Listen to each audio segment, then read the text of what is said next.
Okay, we have made it to President 34, Dwight D. Eisenhower, who started his term in 1953 and ended in 1961, which shows us two terms, right? A Republican. His vice president was Richard Nixon. But I want you to think we know that name. We're like, oh, he was a president. Was he next? No. So this is not a vice president that becomes president because the president dies. He comes back later and runs for president in a few years. Interesting. And then his nickname is Ike. And I think I read that at one time, I think there were six of them growing up. He was the middle of six, I think all brothers. And at one time or another, they were all called Ike. I don't know how that worked, but hey.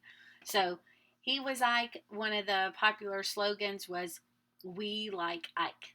Now, before we get into his information, I do want to sing our song again. I want to make sure we're getting it. Those of you that are still learning it, I want to make sure you have a time to get them all down before the end of this week. Okay, here we go. Washington, Adams, Jefferson, Madison, Monroe, Adams, Jackson, Van Buren, Harrison, Tyler, Polk and Taylor, Fillmore, Pierce, Buchanan, Lincoln, Johnson, Grant and Hayes, Garfield, Arthur, Cleveland, Harrison, Cleveland, McKinley, Roosevelt, Taft, Wilson, Harding, Coolidge, Hoover, Roosevelt, Truman, Eisenhower, Kennedy, Johnson, Nixon, Ford, Carter, Reagan, Bush and Clinton, Bush, Obama, and Donald Trump. Okay, there you go. Practice that. Okay, now I have been to Eisenhower's house. We went to his house a couple of years ago. It is right at Gettysburg. So if you go to the Gettysburg um, fields where they had the battle, his house is right there. So when you go to tour Gettysburg, you can either get on a bus to tour Gettysburg, or you can get on a bus to go to his house. So this is the house that they built in the 1950s. This was really their first permanent house. He had been in the military his whole life and their whole married life, and they traveled around to different homes. And so this was their first permanent house that they built, and it was finished while he was in office, was in the White House. And Mamie even had a big cookout to celebrate that the house was finished and ready to move into, even though they didn't move in until after he was finished being president. This was the slogan when he ran for president, "We like Ike." And his smile was was characteristic of him. Everyone, when they thought of Ike, they thought of this friendly smile. And it kind of looks like your grandpa, doesn't it? It just seems like, well, this is someone that could be my next door neighbor or my grandpa. And I think that's what everyone kind of thought of them as when they were in the White House.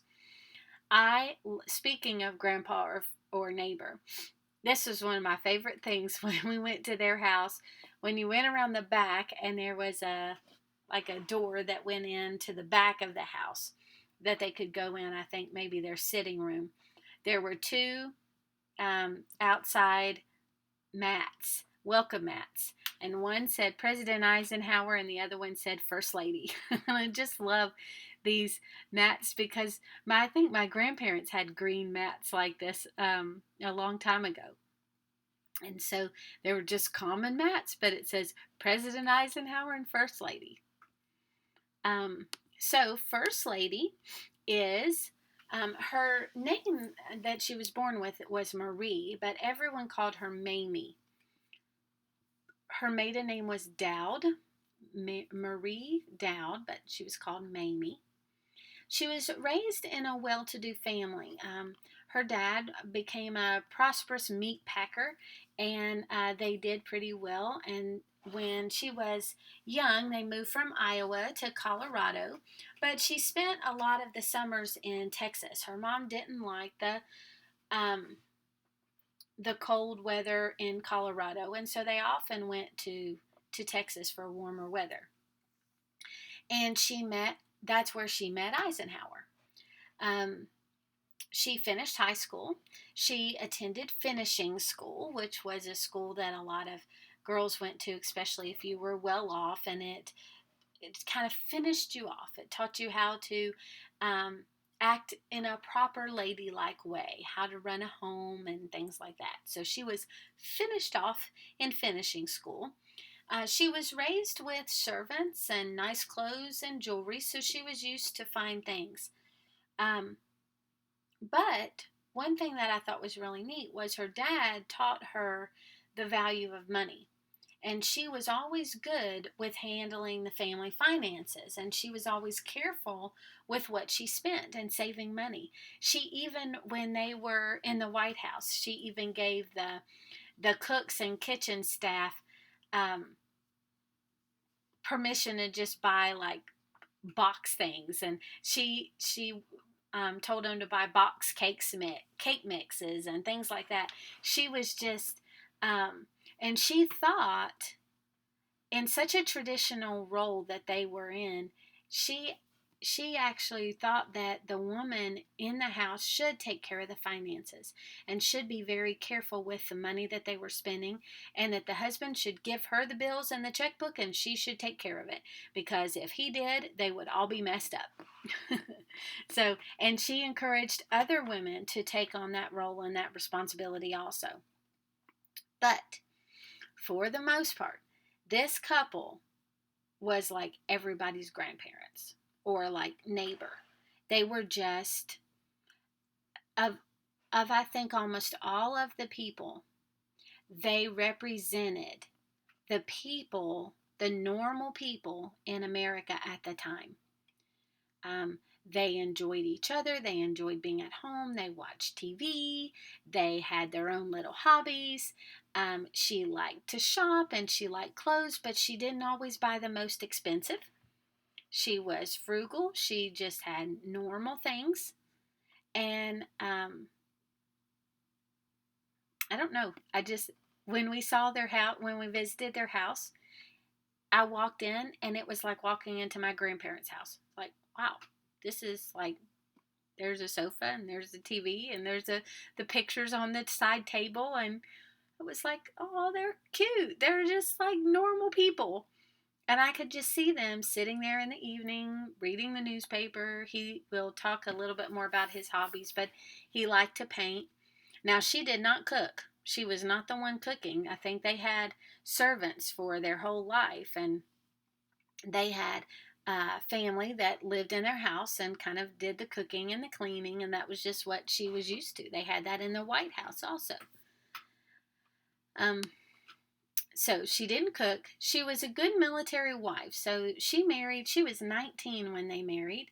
And in their first 35 years of marriage, she moved 27 times.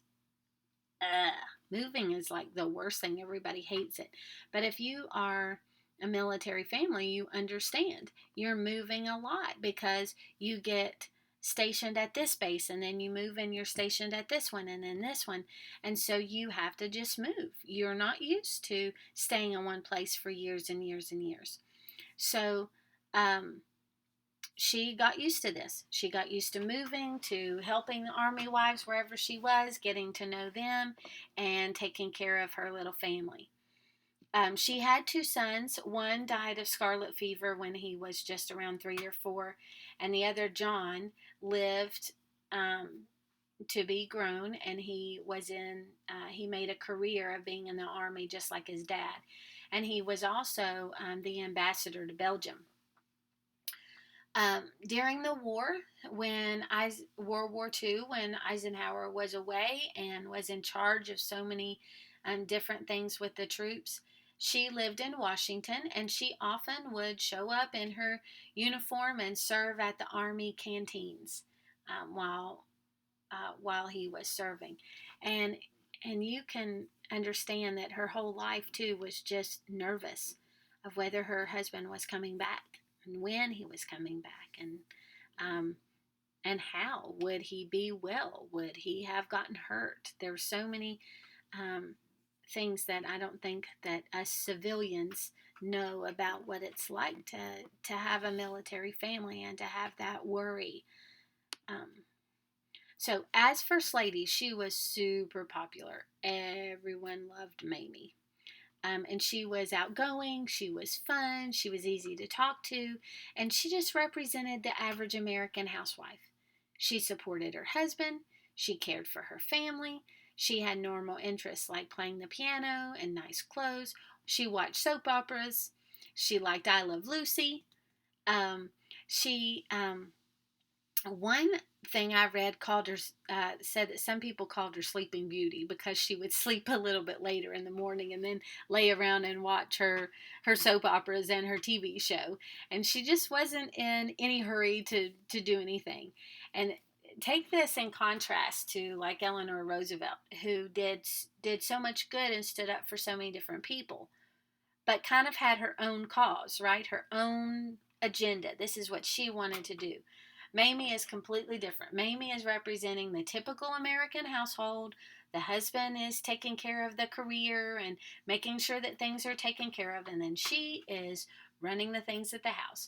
She she did take care of the White House banquets and did um, some decorating and things in the White House. Everything that she did mainly, I think, had to do with flowers. She put up little paper decorations for every holiday. They had Valentine's hearts hanging and St. Patrick's Day clovers hanging, and then she would put flowers out. She loved flowers, and her favorite color was pink. I'll show you some things in here in a minute, but she loved pink.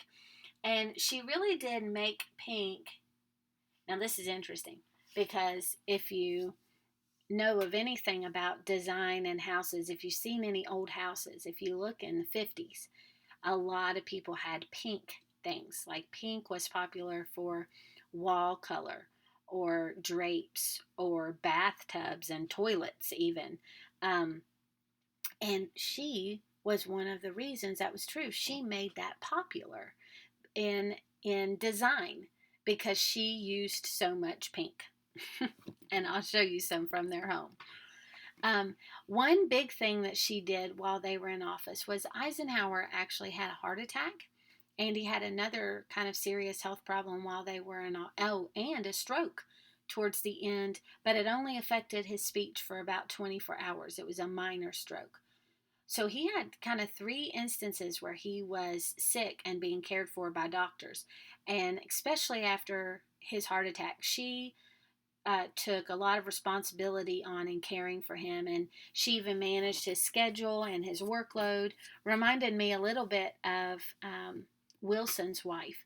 I don't think she was quite as, I don't know, no one criticized her about what she did, but it sounds like she took over his schedule. She said, this is what you're to eat. This is what you're not going to eat. She looked at papers. She read letters, and she decided who was going to meet with him. So in some ways, she was a lot like Miss Wilson in that way. This was one cool thing I thought about her was that she was very diligent to answer letters written to her. She thought that it was proper for everyone who wrote to her or the president to receive a letter back.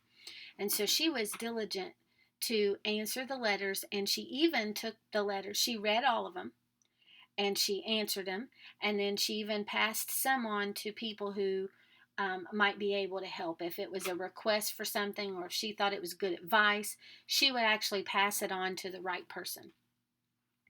She gave great time and effort to make appearances and meet people. She would spend lots of time shaking hands, and during her time, she really took on, it says post-war, after the war, the president's responsibilities kind of changed, and he wasn't seen as much responsible for meeting and greeting the people anymore. He had bigger and better things to take care of, and so that became more of the first lady's job, to make appearances and to meet people um, and to be friendly to people who wanted to be close to the president. I thought this was cool. Ike even said this about her, that she was a good judge of character. And he even said later, after his presidency, that, well, I'll have to talk to Mamie about that. She usually is a good judge of character. And that he actually listened to her advice. She's someone that we almost discount, oh, she just kind of flounced around and didn't really have any influence on him. But I really think she did. I think they discussed things. I think he did talk to her about some things, and she shared her opinion, and she had a knowledgeable and good opinion. She was committed to two causes towards the end of his second term. One was the American Heart Association because of what Ike had been through with his heart attack, and she realized that heart disease was becoming more and more of a problem. And so she supported them in a lot of ways and helped them raise money that supported their research to help heart disease. And then another one was a place called Knollwood that was secure, affordable housing for Army widows. She always was very loyal to the Army soldiers and the wives because she knew what it was like. And I think she had a fear of what her life would be like if Ike were to die. And so she worried about these widows who the pension wasn't good. That means money given to Army widows. What would happen to them? What would they do? How would they care for themselves? So she supported this idea of this housing for Army widows. And there was this place that was built um, in Washington, D.C. for that purpose. She died in 19, I think I'm cut off down here at the bottom, but she died in 1979 at 82 years old. She did outlive him. Okay, here's some pictures that help you understand her a little bit better. Pink, pink, and more pink. Okay, this was their bedroom that she completely decorated in pink. There's a pink sofa here. There's pink curtains. There's a pink bedspread. The lamp's pink. This was in the hallway, and I love this. The light was pink. The glass that was housing the light was pink, and it gave the whole hall this pink glow. And then look at this bathroom, will ya? Okay, so she's got a pink tub, a pink sink, and everything is covered in these little furry rugs. This is the 50s. My grandparents had these. You had little fluffy bath rugs, you had even the fluffy cover for the toilet seat, and even her laundry hamper had a little fluffy cover here, and I think either her trash can is pink or it had a fluffy cover too. I'm not sure. I didn't put it on here, but I had a picture of the linen closet, like with the sheets and the towels, because I thought it was funny because half of them were pink. Just funny. And then I thought this was neat because my grandparents always had these little knickknacks that they would save and keep, and everybody's grandma has these little cabinets of little things, and she does too. She had some glass cabinets when you walked in the house of all of her little knickknacky things. She loved porcelain birds, but it wasn't just birds. Like one thing, these little things right here, these little white figures are presidents, and they came out of a cereal box. Some of the things in this are expensive, like were given to her by diplomats from other countries, and then others she got from a cereal box. I just thought it was funny, funny, funny. And one of them is her, and one of them is Ike. So she got herself out of a cereal box as a prize. But she had this whole cabinet of all these little, I call them chunchies, just little like figurines and stuff that she collected.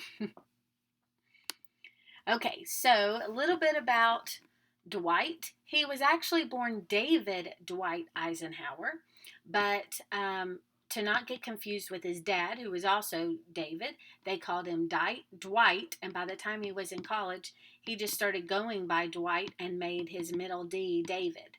So, but his real given name would be David Dwight. October 14th, 1890, in a rented room by the train tracks in Denison, Texas. And the reason I put all that was just to show you that he does not come from a wealthy family. He grew up in Abilene, Kansas. They moved when he was an infant, and he was probably one of the poorest families around in his neighborhood. He always wore hand-me-downs. The boys even had to wear some of their mother's hand-me-down shoes. So um, he he grew up kind of rough and tumble, being willing to take up for himself and to take up for any of his brothers if need be. He loved sports. He was very athletic. And when he graduated high school, he went to West Point Military Academy, and his mother cried when she did because she was a pacifist, which means she didn't believe in war and fighting. And he goes off to be in the military. She was heartbroken. But he went and he played football at West Point, and I think, from all accounts, was pretty good and was doing really well. And in his second year, he injured his knee and was told that he could no longer play. And he was so upset because he loved sports. He never really was a very academic person. He never got into much of his studies, although he did like history. Um, but he really liked athletics. He married Mamie. He was 25, she was 19. He continued to rise in his military career. Now, this is hard to follow, but every time you move somewhere, he would move up a little bit in rank. So if you're continuing in the military, you have different positions that you can rise to. And that's what he did. He started out just like everybody else. And then as he went through his career, he just moved up in rank and up and up and up and up. During World War I, he wanted to go overseas, but he was denied, and he was a training instructor in the United States during World War I. And then World War II, he was made Supreme Allied Commander, and he was in charge of the D-Day invasion on the beaches of Normandy, France. And then in 1944, he was promoted to a 5-star general. I think I saw a quote of his that said, "Every time I get another star, someone else tries to kill me." It's like there's another battle to fight and another battle to fight. And he directed the final assault on Germany that led to Germany's surrender. But he did retire from the military in 1948, and then that's when he started to get everyone, because he was this successful general and showed himself to be a good leader. They wanted him to run for president. He loved fishing and golf and playing cards. He had a playing cards. He had a putting green installed behind the White House, and he had one at his home in Gettysburg, so he could play golf whenever he wanted to. He enjoyed cooking. So Mamie didn't cook, but he did. And he liked especially soups, like stews and any kind of meat. He loved grilling and cooking for people that would come over. He loved painting. He became pretty good at oil painting. And so he always had his little easel set up. He had places in the White House that he had his painting stuff set up too. But in the home where we visited, he had his easel set up in the living room with the TV and their couch, and he would just paint. He also liked to read Western novels. The presidential retreat at the time was called Shangri-La, and he renamed it after his grandson, Camp David, and it's still called Camp David today. And it's where presidents can go to get away, but they also go there to meet with diplomats that are coming from other countries, to meet with them about people have had peace talks there where they've tried to negotiate disagreements, and it's just a place to go that's not the White House. And he renamed it what it's still named today, which is Camp David. And I said this kind of in my own words, but I believe this is true, that he brought a sense of comfort and normalcy to a country that was just trying to be calm. They all just wanted to have a normal life.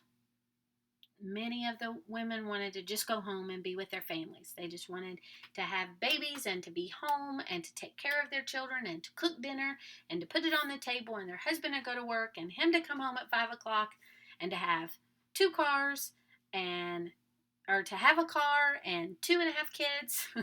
And that was that's being funny, but that was, if you say how many kids did people have, a lot of times you'll hear them say 2.5, but of course there is no half kid.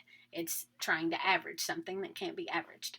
So he just brought a sense of, we just want to be normal. We want things to be peaceful. We want things to go back um, even better than they were before. And so here's a few more pictures.